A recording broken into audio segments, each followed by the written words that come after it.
스카이엇 스루프 타임즈 2023년 11월 26일자를 진행하도록 하겠습니다. 오래간만에 스루프 타임즈의 주제인 생존 우선순위와 기업 및 국가의 이익과 생존 가능 여부에 따라 의사결정이 합리적이었음이 입증된다는 테마를 소개하도록 하겠습니다. 그리고 한국은 또 저성장 구조는 뉴노멀이다. 한국이 본격적으로 디플레이션 시대에 들어갔다. 이렇게 판단이 됩니다. 아, 내용이 좋았다고 생각하시면 구독, 좋아요 부탁드리고 필요하시면 배속 보시기를 바랍니다. 저의 그 설익은 역사관을 한번 소개할까 합니다. 제목을 전쟁 패배의 굴욕 서러움 그리고 영원한 동맹과 적은 없다라는 제목을 가지고 한번 풀어가 보려고 합니다. 과거 우리는 중국의 침략 전쟁으로 패한 과거의 굴욕을 잊지 말아야 될 것 같다. 현재 입장에서도 천년 전으로 돌아가서 나당 연합군에 의해 패망했던 고구려와 백제의 굴욕과 서러움은 과연 무엇이었을까? 고구려는 뭐 포로로 잡혀가서 중국의 무슨 저기 고산지대 뭐 이런 쪽에 후예가 있다는 설도 있고요. 백제는 멸망을 했는데 일부 귀족층들이나 백성들을 데리고 일본으로 넘어간 것으로 저는 그렇게 추정을 합니다. 물론 고구려에서도 넘어간 세력이 있고 그 다음에 이제 발해도 멸망할 때 저쪽 그 일본 열도 그 북쪽으로 넘어갔을 것이라고 그렇게 추정을 합니다. 에, 왜냐하면 그때 그 발해에서도 그 무역로들을 그렇게 나와 있는데 일본향이라는 그 표현이 되어 있었거든요. 그런 거로 봐서 배를 타고 아마 글로도 넘어갔지 않았을까 그렇게 생각을 합니다. 고구려도 그렇고. 그런데 이 고대사 책을 보면은 그 왜라고 했던 국호를 백제 멸망 후에 왜는 국호를 일본으로 변경을 했다 하는 얘기가 있어요. 그래서 사실상 일본에 있는 그 천황관은 그 백제를 그 형님으로 알고 그렇게 지내던 사이였는데 백제가 이제 멸망을 하니까 자기네들이 정통성을 이어가겠다. 그래서 그 일본이라는 이름을 진 거로 저는 그렇게 이제 요즘 이해를 하고 있습니다. 삼국 통일은 잘못된 역사 표현일 것 같다는 요즘 생각이 들어가고요. 고구려와 백제는 당에 의해 멸망했다고 해석해야 할 것이다. 거기에 신라가 연합했기에 신라는 생존을 한 것이다. 이렇게 얘기를 해야 되지 않을까. 그리고 나당 연합군과 그 다음에 백제와 일본 연합군의 그 최후의 전투는 백강 전투라는 게 있는데 우리 역사책에서는 별로 그 취급을 안 한다고 하죠.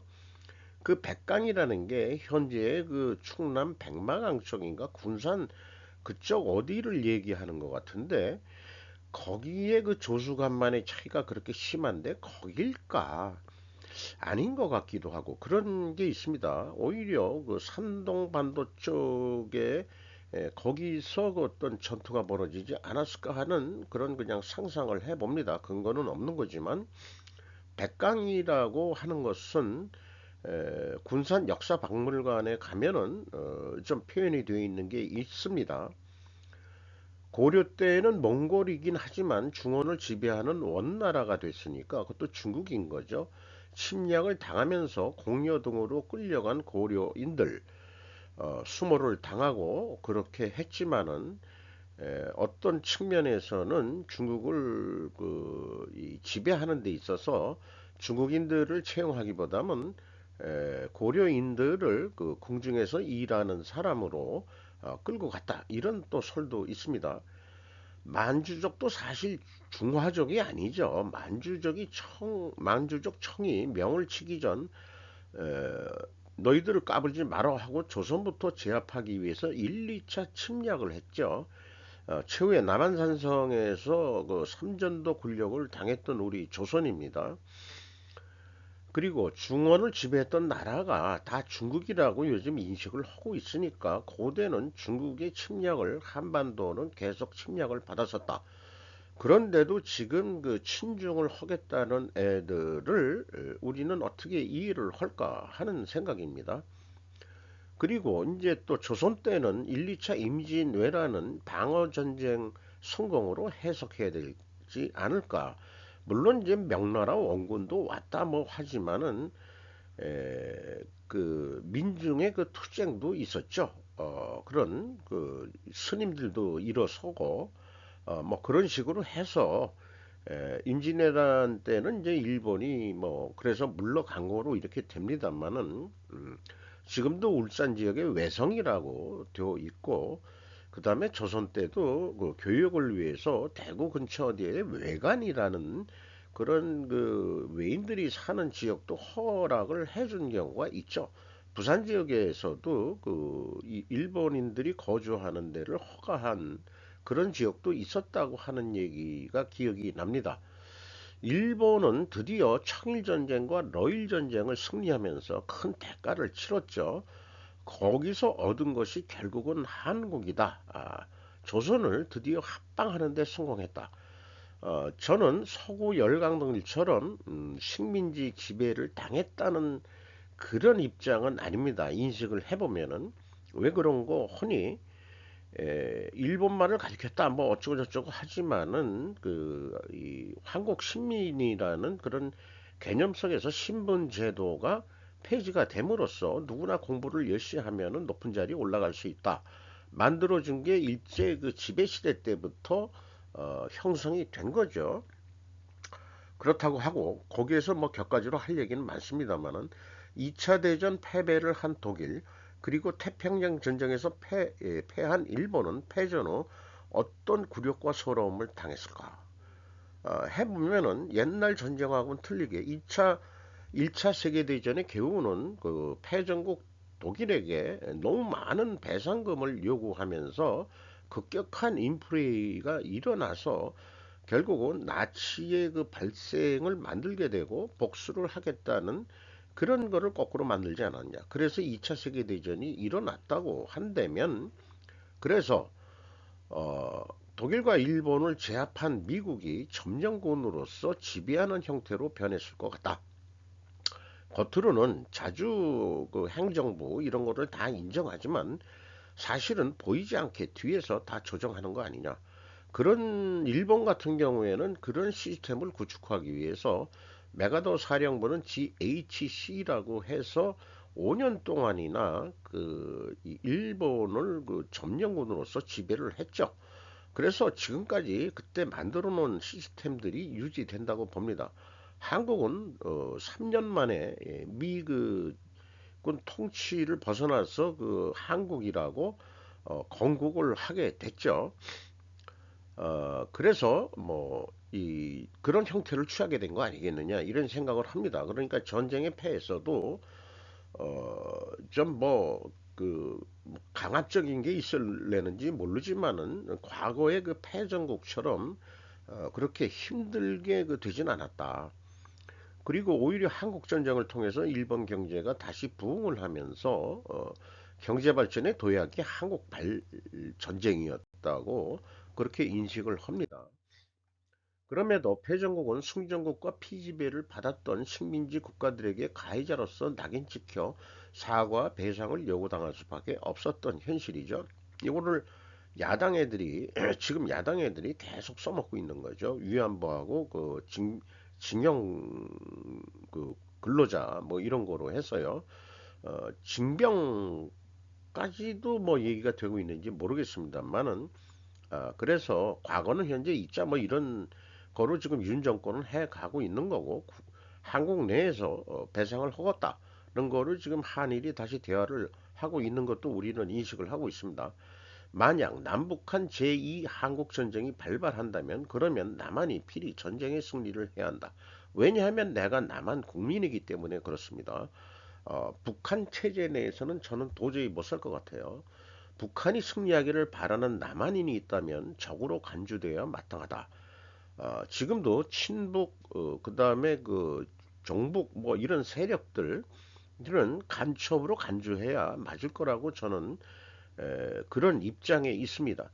제2 한국전쟁은 승전국과 패전국으로 존재하는 것이 아니라 전쟁의 목적은 아마 통일 국가의 목적일 수밖에 없을 것이다. 누가 이기든 간에.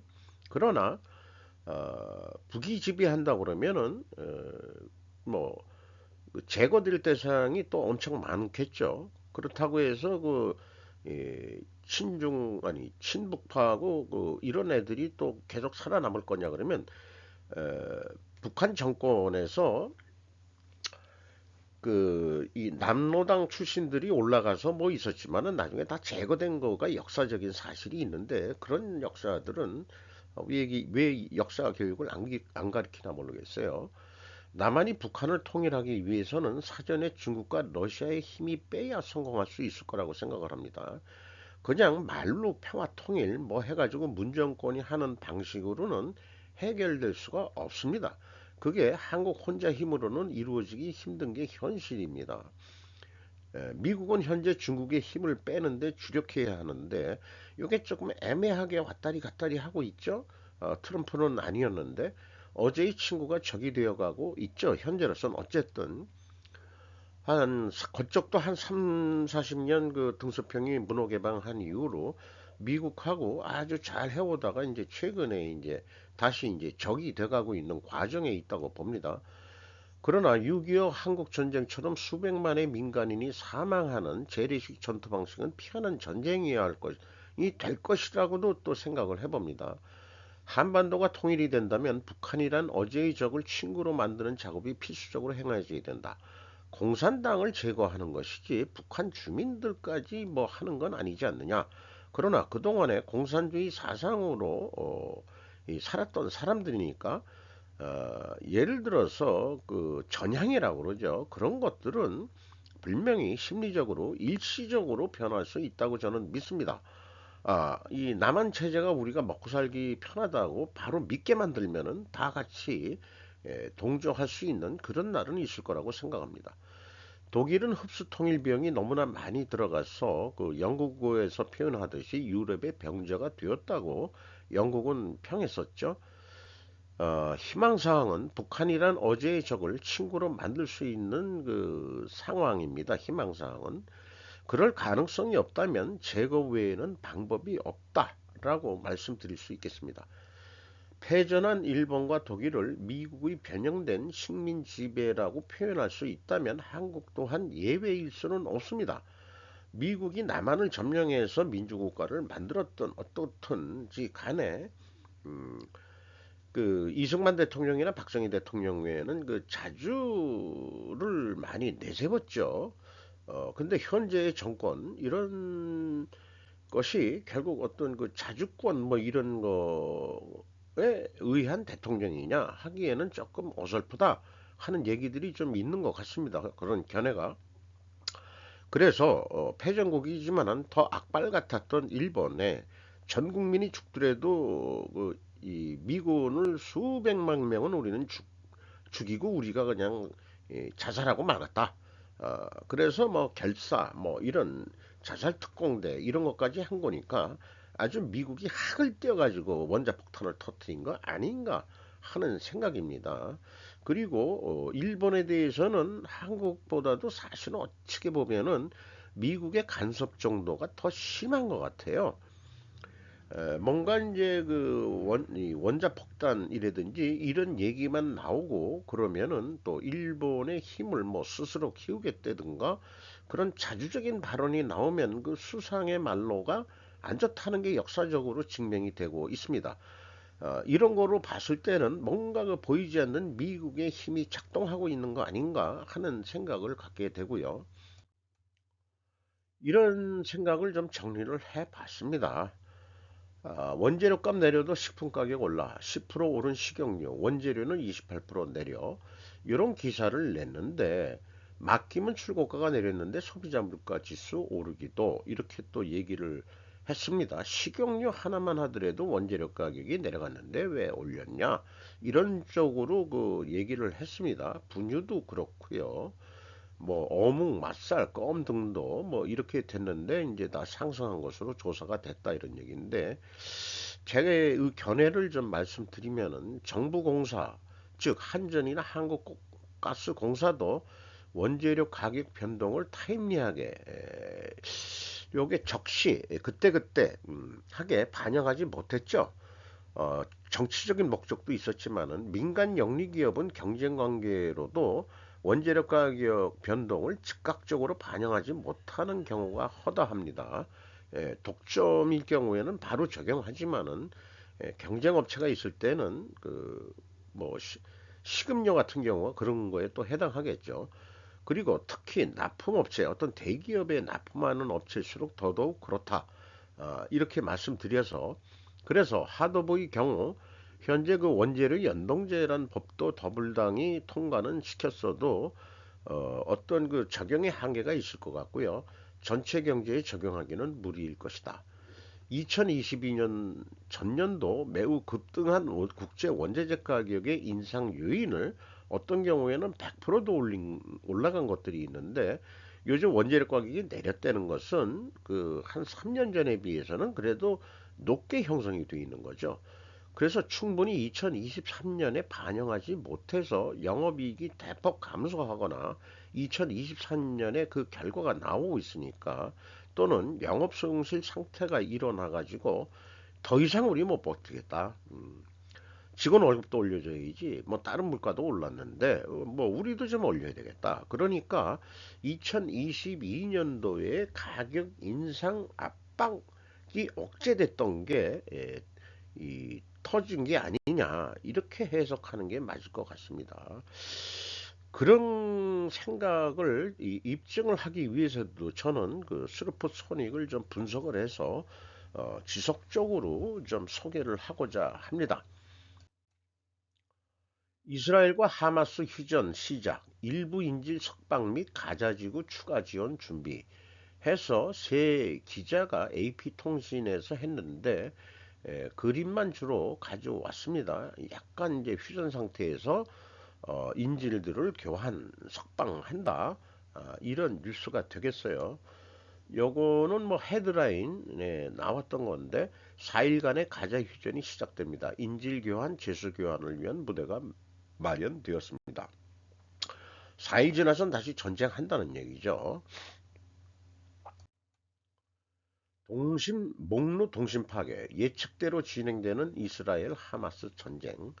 뭔가 이 진행하시는 사람은 본인이 예측한 게 있다. 그대로 지금 진행되고 있다는 것을 소개를 하고 있습니다. 여러 가지 전후 사정이라든가 방대한 자료를 가지고 한 2시간 가까이 한 것을 제가 나름대로 그 캡처 요약을 해봤는데요. 러시아가 크림반도서 타타르족 인정 청소 중에 있다. 이런 게 나왔고, 푸틴, 우군, 카자흐서 우리는 가장 가까운 동맹.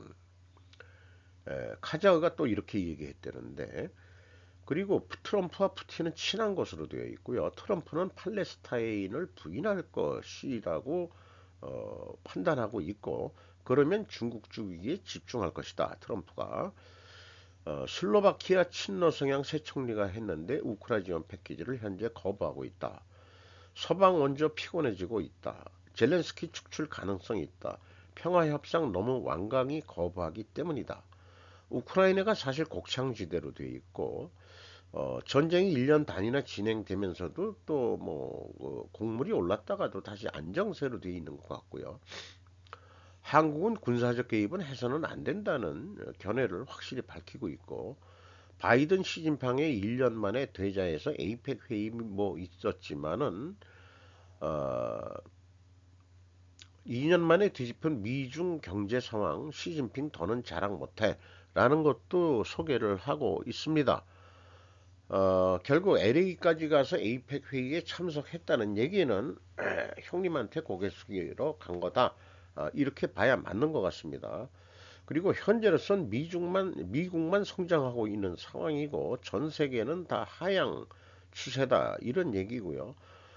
그래서 아쉬운 쪽은 중국이고 그다음에 시진핑은 독재자라는 말을 갖다가 바이든이 뭐 스스럼 없이 또 그 얘기를 하는 그런 상황이 연출이 됐죠.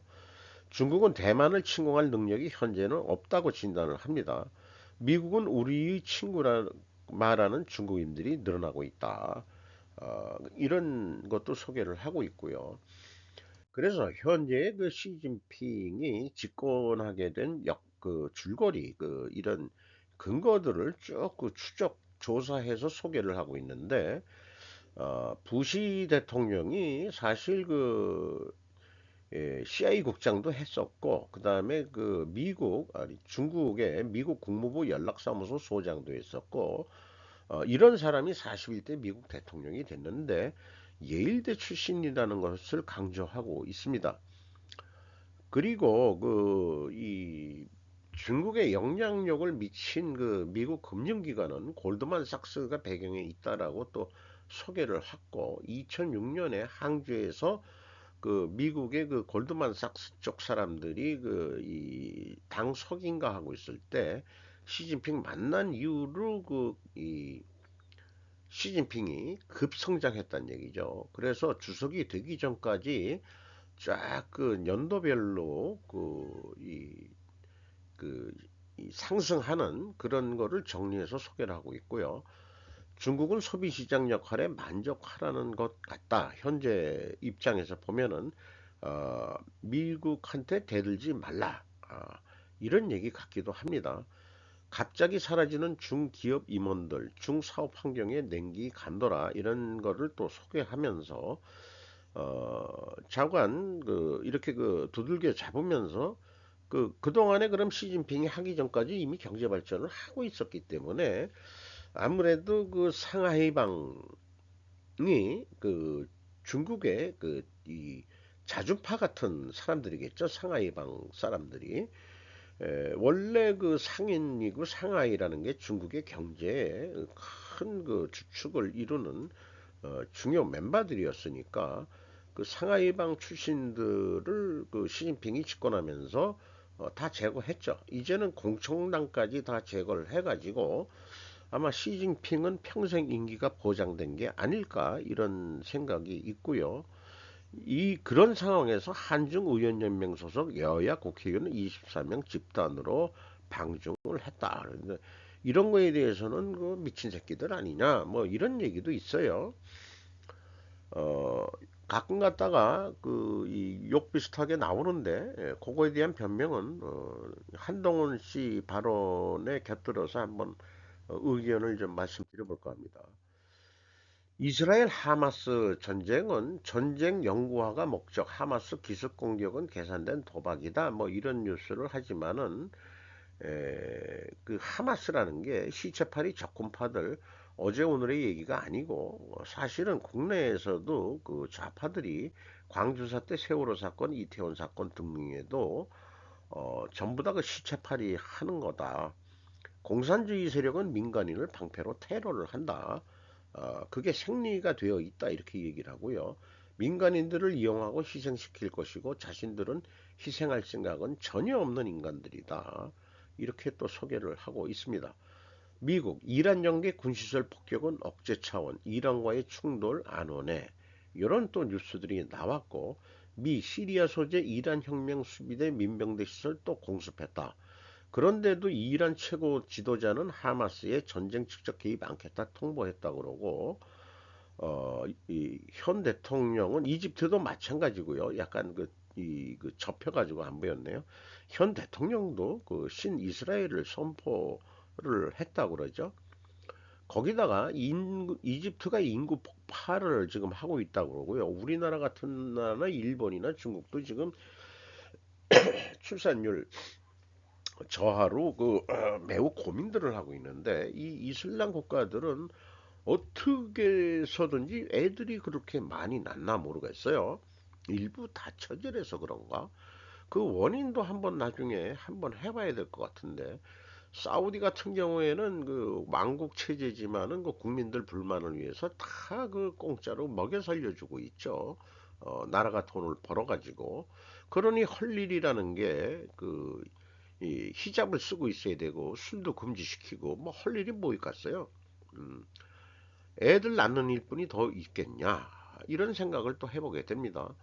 팔레스타인 난민 받아들일 수 있는 입장이 아니다. 인구들이 계속 일어나가지고 경제력도 마찬가지고 네타냐후 겨냥해서 힐러리가 28 나란히 새 지도부 들어서야 이런 표현도 했다는 거 소개하고 있지만은 이제 전자개표를 하는 나라에서 선거가 그 아무런 의미가 없지 않냐. 그 조작하려면 충분히 조작이 가능한데 그 조작 프로그램도 너무나 쉽다 이게요.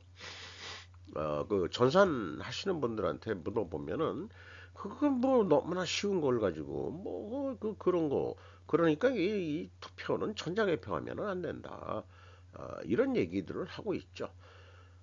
그래서 현재 상황에서는 중요한 변수는 미국 대선인데 어떻게 될지 또 튀르키예 얘기를 하고 있습니다. 하마스 지지 입장에 대한 EU 비판이 있고 이 튀르키예가 하마스 지지 입장도 하지만은 우리에겐 칭찬 이런 뉴스 제목도 소개를 하고 있고요. 이런 상황에서 북한이 어설프게 도발하면 남한으로 하여금 북침의 빌미 계기가 될 수 있다. 쉽게 남한을 건드리지 말아라. 왜냐? 드디어 군수작전 통수권이 한국으로 넘어올 것 같다. 그렇게 진행 중이다. 이제 잠자는 사자의 코털을 건드리면은 니들도 이젠 죽습니다. 전쟁이라는 게 사실 경제력으로 하는 거기 때문에 남북한 경제력의 차이라고 하는 것은 비대칭 전략으로 핵무기 개발해서 미사일 쏘고 하는 거 이것을 남한한테 쏘겠다는 게 아니고 미국을 겨냥해서 유리한 고지를 점령 하려고 북한 김정은이 했던 거로 되어 있는데 실제 이 최첨단화된 재래전쟁 무기가 다시 최첨단화돼서 전쟁이 일어난다면은 그거 큰 우리도 피해가 물론 있겠지만은 북한은 바로 멸망으로 가게 될 것이다는 거죠. 그렇기 때문에 전쟁을 하게 된다면 그 전쟁 전에 내분을 일어나서는 안 되니까 그 남한의 간첩은 미리 다 제거해야 된다. 요런 것은 어떤 거하고 연결해서 생각해야 되냐 그러면은 태평양 전쟁이 일어나면서 미국 내에 있는 그 일본인들은 이 거주 이동에 제한을 받았어요. 움직이지 마라. 니들이 간첩 행위를 할 수 있기 때문에 그렇기 때문에 현재 그 이 친중 세력이나 이런 사람들은 북한하고 만약에 사태가 발생될 때에는 전부 다 가택연금이라든지 감옥소 같은 데다가 집단적으로 몰아넣어가지고 준동을 하지 못하게 해야 된다. 이런 얘기하고도 일맥상통한 얘기가 되겠습니다. 그래서 이란이 절대 개입할 수 없는 그 이스라엘 하마스 전쟁이 이란이 절대 개입할 수 없는 이유가 있는데 이게 이제 터키 변수가 있다는 얘기예요. 거기다가 사우디는 하마스 돕는 예멘 후티 포격에 국산 다연장 로켓 천무 사용을 한 정황이 있다 해서 여기 보면은 신인균 자주국방 네트워크 대표의 뉴스를 또 소개를 하고 있습니다. 이 동심 파괴를 운영하는 사람 자체도 그 국제 정치학 박사 학위를 가지고 있는 사람인데 에, 최근에 그 아르제바이잔하고 아르메니아의 그 분쟁이 또 있었죠. 그런데 이제 그 터키가 이슬람이고 그다음에 아르제바이잔도 이슬람인데 중간에 이 그 기독교 국가 러시아 정교회 이런 계통이겠죠. 그런데도 이게 그 이 또 이 잘 그 말하자면은 흡수합병이 안 되는 게 종교가 일단 틀리고 종족이 틀리기 때문에 중간에 이렇게 껴 있어도 잘 안 된다는 얘기예요. 이 빨간 거 이거는 지금 그 가스라인이나 뭐 이런 석유 라인에 대한 그런 그 계획이고 또 그렇게 되어 있습니다.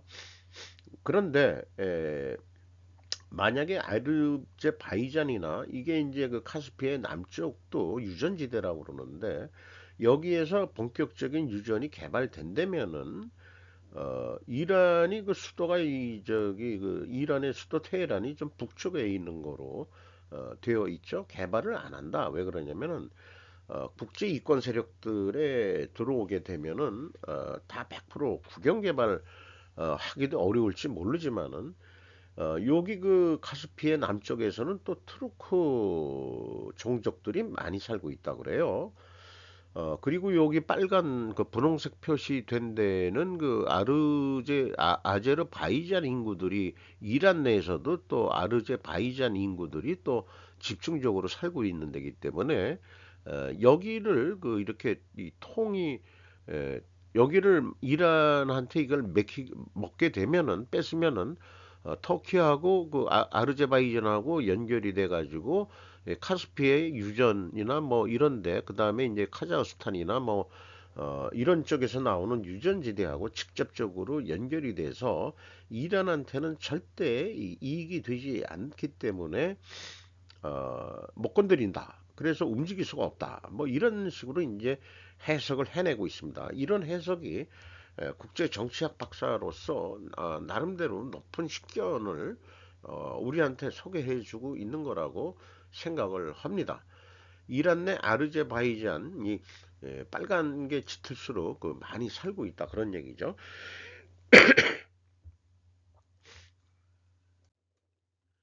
사우디아라비아도 재정 현재 적자국이다. 난민 받아들일 수 없는 입장이다. 인구는 계속 늘어나기 때문에 이란이 개입하면 핵 개발 의심 지역에 이란 공격 당할 수 있다. 이런 또 소개를 하고 있고요.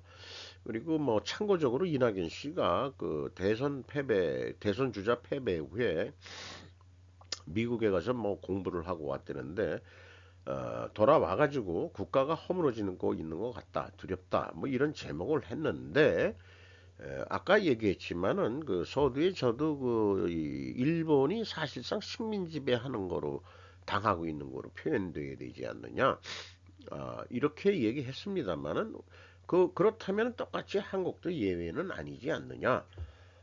자주를 내세웠던 대통령들의 말로가 다 안 좋았고 일본도 마찬가지고 그래서 요즘 그 옛날 그 클린턴 시대의 그 선거 캐치플레이즈는 It's the economic stupid 이거였는데 요거 가지고 요즘 말장난들이 많이 일어나고 있죠. 그래서 이 내년 총선이라든지 또 향후의 대선 이런 것들은 It's the economic이 아니다. 돈을 아무리 푼다고 하더라도 나중에 재정 적자에 의해 가지고 오히려 그 후유증이 과거가 원인이 돼서 현재가 더 폭망하게 되는 거를 경험상 알고 있기 때문에 무조건 현재에 돈을 풀고서 이재명이처럼 그 경기도 뭐 청년 수당 뭐 이런 쪽으로 했다가는 돈을 만들기 위해서 부정부패를 안 할 수 없고 뭐 이런 것도 좀 생각해 볼 수 있겠죠. 그래서 그 한국의 그 한민족이라는 민족사관 같은 거는 이제 없어지고 한국이 이제 다민족 국가라는 아이덴티티가 형성돼야 되지 않겠냐 하는 거를 의견을 개진하고 있습니다. 또한 이민청 설립이 현재 연관되어 있다고 생각을 하고 있고요.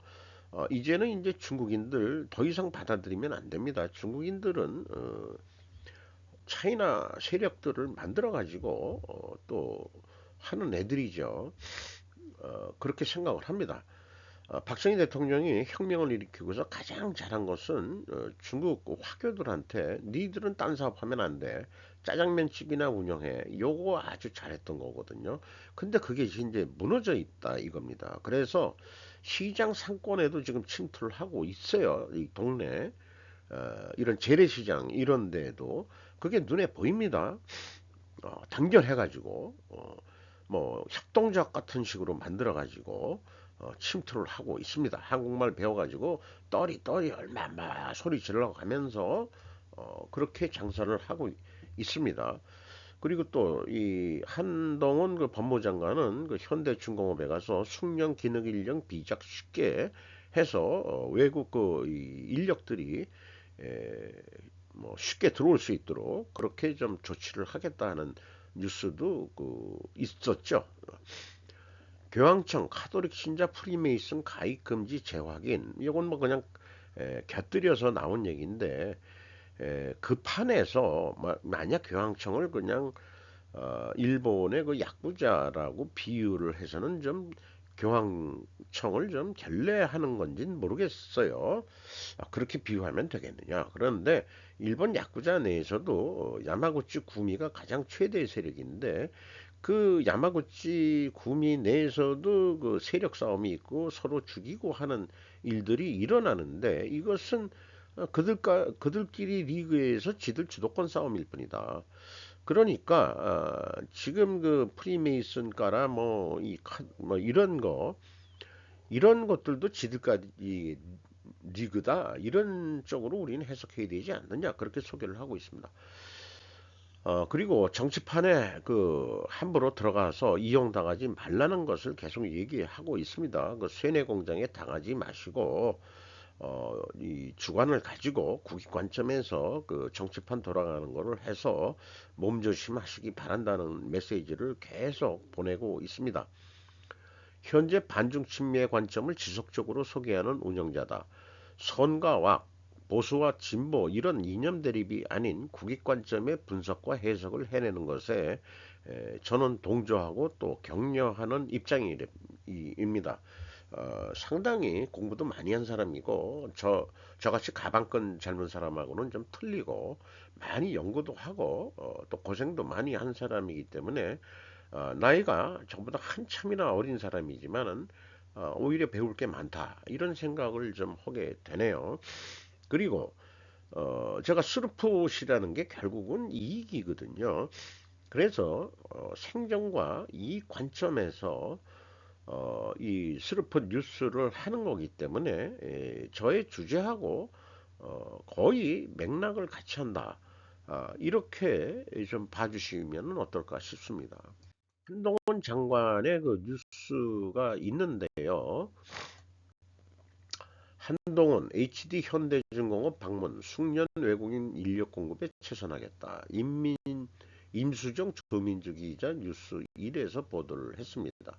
유니스트 한국과학기술원 외국인 구성원들의 대한민국에 더 기여해 달라라고 당부를 했다. 이렇게 그 방문해서 그 좀 간담회 같은 형식으로 뭐 이렇게 했는데 외국인들이 눈에 많이 띄네요. 그리고 지금 얘기하는 숙련 기능 인력 비자 274 요거를 좀 쉽게 하겠다 이런 얘기고 최근에 그 아까 이츠더 에코노미 이거에 대해서 어 설치는 않건 뭐 이게 누구를 비유해서 얘기한 건지는 모르겠는데 이게 아마 김건희 여사를 빗대어서 얘기한 것 같은데 이런 표현을 허용하는 것이 민주주의라는 취지로 이츠더 데모크라시 스티피드 이렇게 했는데 이게 이제 그 이 민주당 최강욱 의원이라는 놈이 한 얘기가 같은데 그래서 한동훈이는 거기에 맞덩해가지고 머리들이 좋은 사람이에요. 이것이 민주당이다. 네가 말하는 그 자체가 민주당이다. 멍청아. 이렇게 이제 맞받아 쳐버렸어요. 그래서 이런 말들을 국민들이 더 잘 이해하실 것 같다. 이렇게 또 표현을 했다는 거죠. 그래서 덧붙여가지고 한동훈은 혐오 발언자, 민주주의 공론장 퇴출이 세계적 룰이다. 그러니까 뭐 국내 이슈를 안 하더라도 국제적으로 정치인들이 그렇게 혐오 발언을 하고 그러면은 정치인 자격이 없다. 이렇게 얘기한 거죠. 그래서 제가 그 슬픈 뉴스 하면서 요즘 짜증나면은 개새들, 그 다음에 개새끼들까지도 얘기를 제가 배운 적이 사실 그것뿐인 없어요. 또 다른 게 하나 있어요. 뭐 X 새끼 뭐 이런 게 있는데 그 뭐 배운 게 그 정도뿐인 안 돼가지고 그것뿐인 못 하거든요. 그러나 제가 공인은 아니고 또 정치인도 아니래서 이런 방송에서 개새라든지 개새끼라든지 요런 표현은 그 충분히 해도 공인이 되면 그걸 하면 안 되죠. 그래서 스스로 저한테 위로를 삼고 저한테 면죄부를 이제 스스로 주고 싶습니다.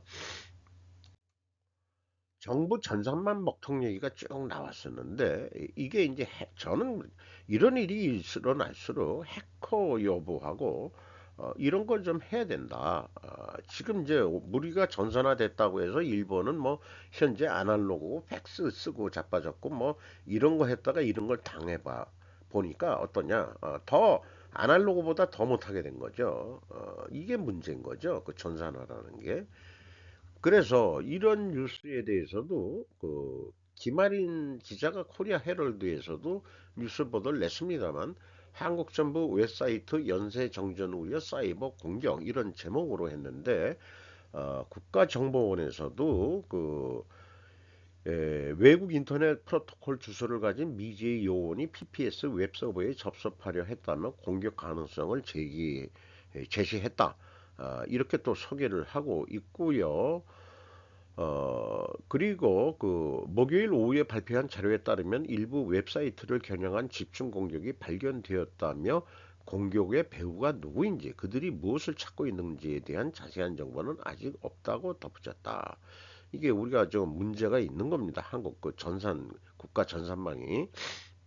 그래서 권헌영 그 고려대 사이버 보안학과 교수는 기존 정보 시스템의 이 최신 컴퓨터 환경의 최신 상태인지 그리고 우리의 정보 자원을 계속 관리하기에 적합한 것인지를 판단하기 위해 전면적인 평가 작업이 필요하다. 어떤 경우에는 해커들이 돈을 받아 처먹으려고 하는 경우도 있다 하는 얘기를 들었어요. 민간 피해도 좀 들어본 사실이 있습니다. 결국 확인되지 않은 해커한테 돈을 보내고 정상화하는데 매우 큰 돈을 쓴 기업 경험도 있다고 합니다. 확실히 해커는 존재하는 거고 국가를 상대로 한 이 정도면 과연 누가 했겠느냐? 그냥 이 다른 뉴스로 보면은 뭐 가격산 그 업체들한테 가격을 후려쳐서 뭐 이렇게 유지보수라든지 시설 이런 게 개판이 아니고 좀 질이 떨어지는 거 아니냐 이런 식의 유도를 했는데 글쎄요 대기업이 하면은 고급 능력이 있는 건지 그 규모가 작은 데가 하면은 언제 크겠어요. 지금 뭐 대형 플랫폼 회사들도 처음 시작할 때는 소박하게 시작한 거니까 그거야 누가 키워주냐에 따라서 틀린 거지. 에, 그런 비유로 해서는 언론에서 그따위 식으로 풀어 나가는 것은 안 좋다고 생각을 합니다. 해커 차원에서 접근을 해야 된다고 봅니다. 어, 이 매가 내려꽂는 모양이 하도 멋있어서 전투기 내려가는 모양하고 똑같죠. 요즘 이런 비행기 미국의 스텔스 폭격기 요런 거 했죠. 야, 이런 조그만 매가 그냥 그 오리 그냥 살짝 치고 갔는데 목뼈가 부러지게 만드는 그런 그 398km로 내려 꽂아가지고 치고 날아가는데 어마어마했습니다. 우리나라 왕십리선인가에 그 응복역이 있죠? 응복역. 그게 매응자인데 임금이 옛날 우리나라도 이 저기 농업 국가가 됐지만은 옛날 우리 유목민족의 그 전통이 맥을 이어가 가지고 매사냥을 했다는 거예요. 그래서 응봉에서 매를 양성해서 매를 그때 띄워 가지고 매사냥을 했다. 이런 건데 그런 거 이렇게 그 398km로 내려꽂는 그런 공격 같은 거를 그런 시원한 맛을 보여준 게 중국 경기에서 보여준 손흥민의 라보나킥 이런 거 비유를 좀 해보고 싶네요. 요거 완전히 중국 애들 연맥이는 플레이를 한 거다 이거예요. 그래서 그 소니의 그 동료인 이 그 손흥민이 양발쟁인데 한 발을 쓰는 사람처럼 그렇게 그 라보나 킥을 썼다는 것은 어, 내가 두 발로 하면 니들 다 못 당해. 뭐 이런 거를 얘기하는 건지 중국이 진짜 소림 축구를 하더라고요. 태클이나 뭐 이런 것들이 반칙이 뭐 이거 뭐 어마무시하게 이 그놈들이 했는데 3대 빵으로 졌죠. 잠깐 공한증을 느껴야 됩니다. 그게 이제 이 스포츠 경기만이 아니고 국가 국력으로나 전투력이나 이런 거로 봤을 때 중국으로 하여금 공한증을 갖게 만들어야 된다. 정치, 군사, 경제적으로 그렇게 되는 날이 되기를 저는 간절히 희망합니다. 연이어서 그 24일 날 한 건데 이재명 예산에 수문으로 해가지고 결국 풀어내는 것은 돈으로 풀라고 그러는데 예산 낭비고 그러는데 현재 윤 정부는 그 재정 긴축 쪽으로 가고 있어가지고 뭐 오히려 민심을 잃는 거 아니냐 하는 거지만은 사실이 이 한국의 디플레이션 경제로 가는 입장에서는 긴축시키는 건 맞습니다. 이렇게 됨에도 불구하고 얘네들은 돈 푸는 방법 외에는 배운 게 없어요. 경제적으로 뭘 아는 놈들이 아닙니다. 그저 인심을 얻어서 표를 얻어서 정권을 쟁취하려고 하는 거로 되어 있으니까 그래서 이재명 그 대표의 그 개인적인 그거로 통해서 다수당이니까 그 다수당을 만들어준 것도 물론 국민의 책임이죠. 국민이 그렇게 많이 뽑아준 거니까 할 말은 없어요. 그런데 6조 원 가까이를 갖다가 그냥 다른 정부권은 막 예산 삭감을 갖다가 뭐 원자력 발전권은 1,800억이나 이 1,800억이라고 그러나 그걸 깎아버리면서 지들 거는 그 6조 원이나 그냥 땅땅땅 해서 처리했다는 얘기예요. 거기에 뭐 3만 원 교통 패스 뭐 이런 거 정책 장터까지 해서 좋은 정책이 있으면 돈 주고 사겠다.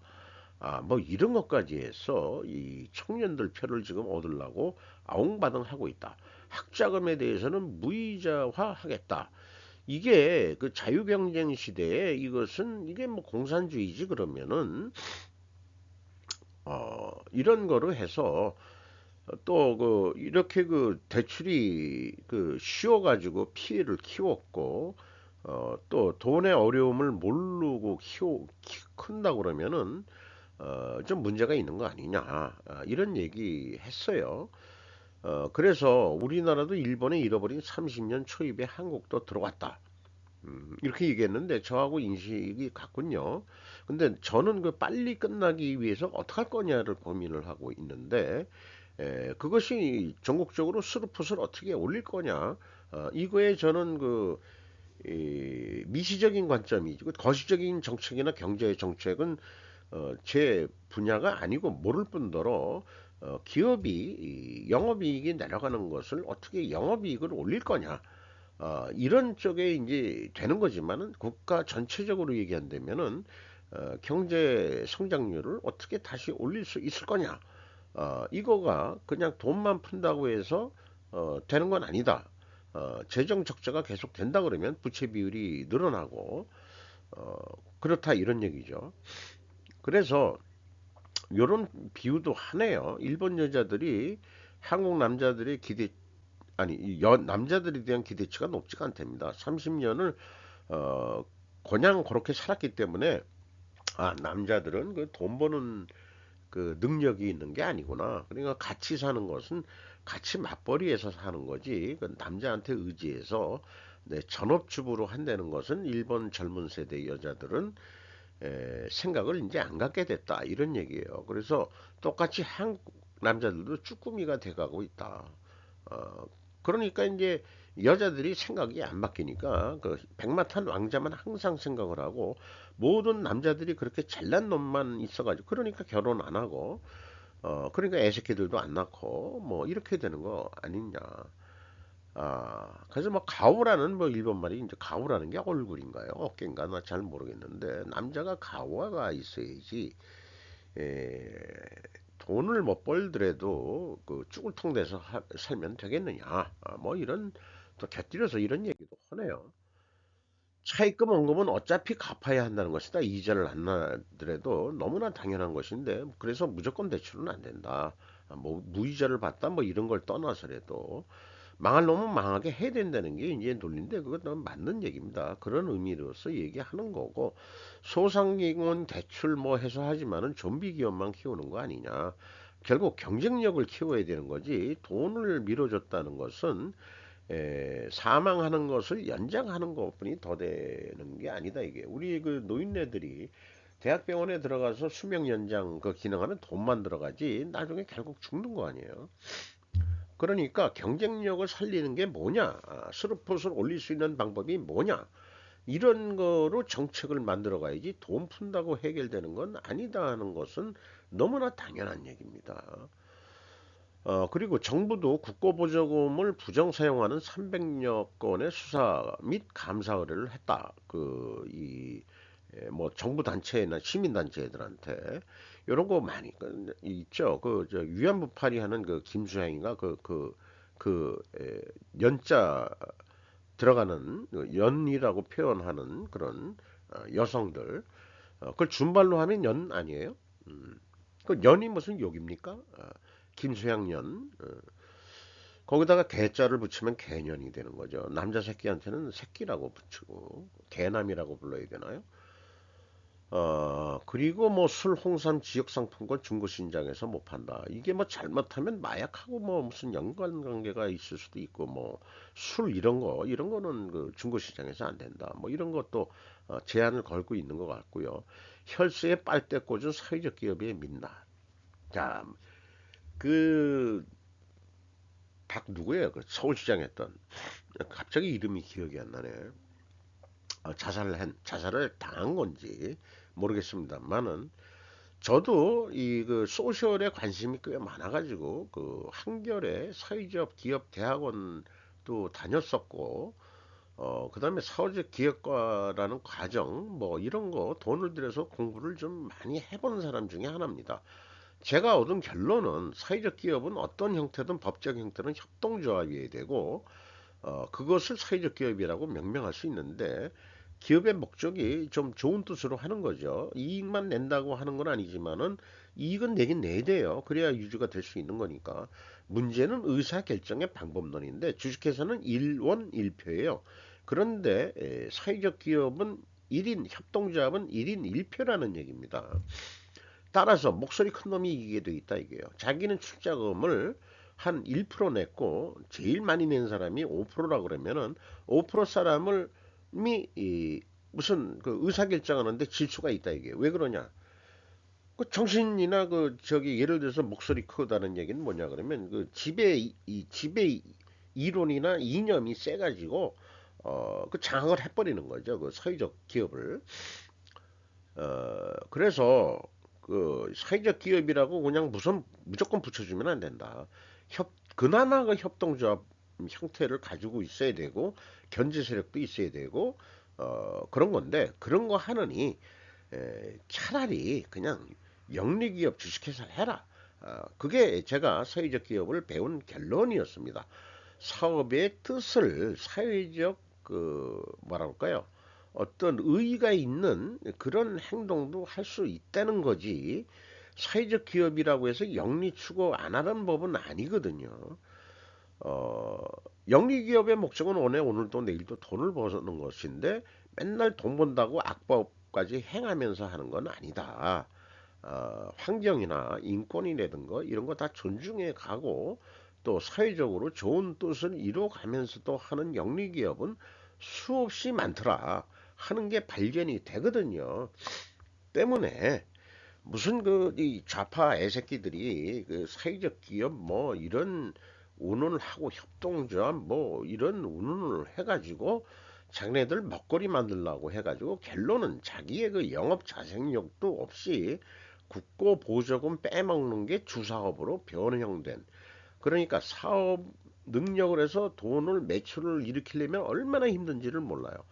그런 거로 의미로 포장해서 좋은 뜻으로 포장을 해서 국가 돈 빼먹는 거 이런 머리만 돌아가는 새끼들이다 이렇게 이제 얘기를 할 수 있는 거 아니겠느냐.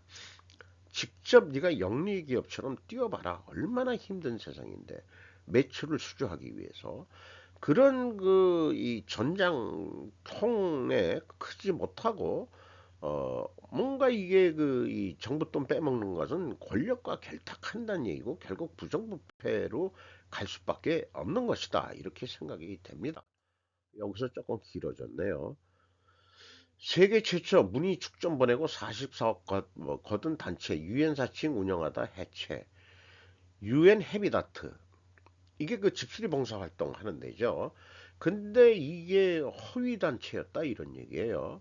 그런데 은행들이 진짜인 줄 알고 문재인 대통령이 또 축전 보내고 어쩌고 저쩌고 해가지고 유엔 공식 로고까지 해가지고 금융권에서 44억 원이나 그냥 돈을 갖다 바쳤다. 이런 얘기입니다. 여기에 그 정치하는 애새끼 년놈들이 와서 기념사진 찍고 그러는데 제가 뭐 중구 신당동인가 어디 거기에 그 헤비타트 사무실을 한번 방문해 본 적이 있는 것 같기도 하고 그래요. 기억이 만만하지 않습니다만은 왜 그러냐 그러면은 제가 그 집수리 봉사 활동을 해본 적이 있어서 그래요. 어디서 돈을 구걸하지 않고 그냥 어떻게 해서든지 구하고 저는 뭐 돈 있는 친구가 돈이 조금 있어요. 그리고 건설자재에서도 건축자재나 건설자재 취급하는 데서 이제 그 폐기 손실 할 만한 거 그런 거 갖다가 완전히 못 쓰는 거 아니거든요. 도배지도 오래된 거 옛날 거 뭐 이런 거 그냥 그쪽에서는 어차피 폐기 처분하는 거니까 그런 거 얻어와 가지고 못 사는지 주로 도배를 많이 해 드린 거로 기억을 하는데 그러면은 일단은 좀 깨끗해 보이거든요. 그런 거 좀 해본 경험이 있어가지고 하는데, 이 명예부터 이렇게 내세우고 뭐 하는 건데, 이 국회의원 연놈들이 과연 집수리 하는 데 가서 노가다를 해봤느냐. 저는 뭐 도배 기술이 없다 보니까 그냥 밑에 시다발이라고 그러죠. 시다발이 일로 쓰레기 치우고 청소하고 정리정돈하고 이 정리정돈 쓰레기 청소 이거 매우 중요한 겁니다. 공사판에 가보면 압니다. 그런 데서도 자재가 전략이 되고 뭐 여러 가지 해본 경험을 해봤기 때문에 이거에 대해서는 제가 할 말은 떳떳하게 할 수 있다고 생각을 합니다. 좀 오늘 길었는데요. 거의 뭐 한 시간이 다 돼가는데 일요일 날 뭐 하나의 또 역사적인 기록을 저는 남기입니다. 배속 2배속까지는 1.5배속을 보셨기를 바라마지 않습니다.